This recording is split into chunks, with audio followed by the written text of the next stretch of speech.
আমরা যারা তালপ্রেমী মানুষ তাদের কাছে এই তাল ফলটি খুব অল্প সময়ের জন্যেই আসে।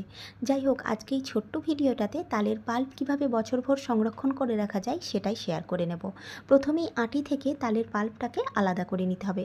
যে আপনারা যেভাবে অভ্যস্ত সেভাবে করে নেবেন। আমি সাধারণত কোনো একটি পাত্রের ওপর ঝুড়ি রেখে ঝুড়ির ওপর ঘষে তালের পাল্পটা আলাদা করে নিই। এতে করে তালের পাল্পের মধ্যে এক্সট্রা জলের ব্যবহারটা কম হয়ে থাকে আর আঁশগুলো আর ছাঁকনি করে ছাঁকতে হয় না।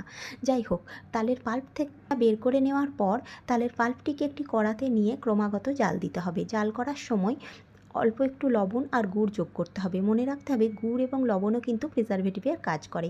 তারপর পাল্পের মধ্যে যে এক্সট্রা জলটা থাকে সেই জলটা সম্পূর্ণরূপে শুকিয়ে নিয়ে কোনো এয়ারটাইট কন্টেনারে ঠান্ডা হলে রেখে দিলে ফ্রিজারে 7 থেকে 8 মাস পর্যন্ত রাখা যায়। আর নর্মাল ফ্রিজিং টেম্পারেচারে রাখতে গেলে 3 থেকে 4 মাস অনায়াসে রাখা যায়। ভালো লাগলে